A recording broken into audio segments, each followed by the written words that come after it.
There has to be a kind of a transition, not just in, the tools and the materials we use, but also, fundamentally in how we communicate about buildings, how we design a brief around buildings.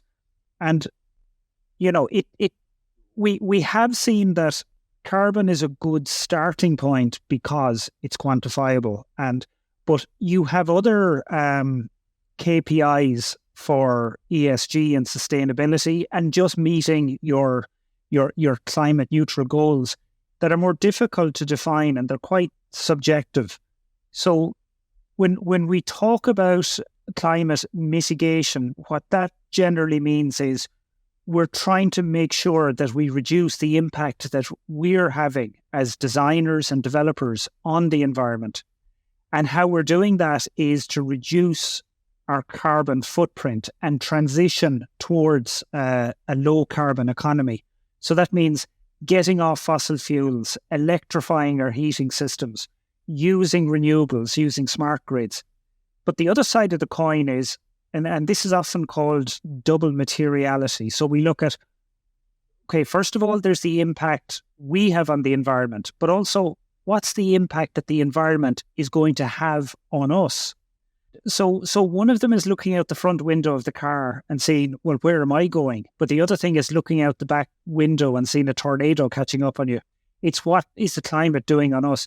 And that's where you're looking to build resilience, or what's called adaptive capacity. And it's making sure that, if you're building student accommodation or apartments, are you designing it for a summer in 2006 or a summer in 2036? It's almost like crystal ball gazing, so Archie, looking into the future to predict what the weather conditions are going to be like, so we then can design our buildings to be adaptable to altering weather conditions. I just have a couple of movies in my head here, like The Day After Tomorrow, Waterworld with Kevin Costner. Hi, Kevin. The other one is the Mad Max. You can whichever one you want to look at, right? So it's desert, it's water, it's snow. It's all kind of crazy that way. Is that what you're saying, that we need to be looking into the future and designing our buildings for adaptation? Yeah, no, it sounds like, you could make this sound like you're planning for the zombie apocalypse, but it's no more complex really than planning for traffic management or planning for a 1 in 100 year flood. It's simply just that if you follow, the current direction of travel for weather events, you can kind of see that your buildings need to, be more adaptive to that. So it may not be that, if you see summers getting warmer, it's not that you necessarily change your facade, but you make sure that, you have brackets put in place so that a brise soleil or canopies can be added. Or it can be as simple as nature-based solutions. So, a green roof instead of a black roof will help with cooling. White paving instead of concrete will also help. And planting trees, that also helps. But really what we're seeing is, there needs to be a broader, more holistic version of sustainability. And not just, previously we would have been very myopic around energy efficiency. Energy efficiency was the key metric for sustainability. What we're seeing now is, waste and circularity, things like biodiversity, net gain, water use, they're all having an impact. So we have a broader discussion around sustainability.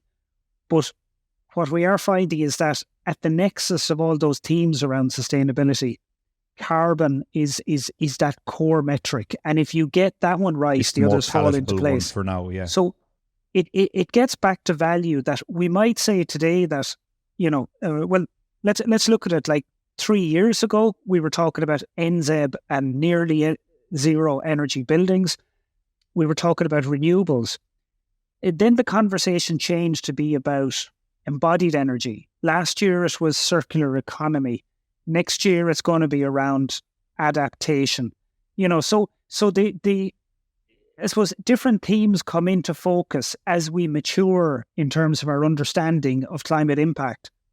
So, if we have a building that's on the drawing board now, we have to think of the day that comes to market.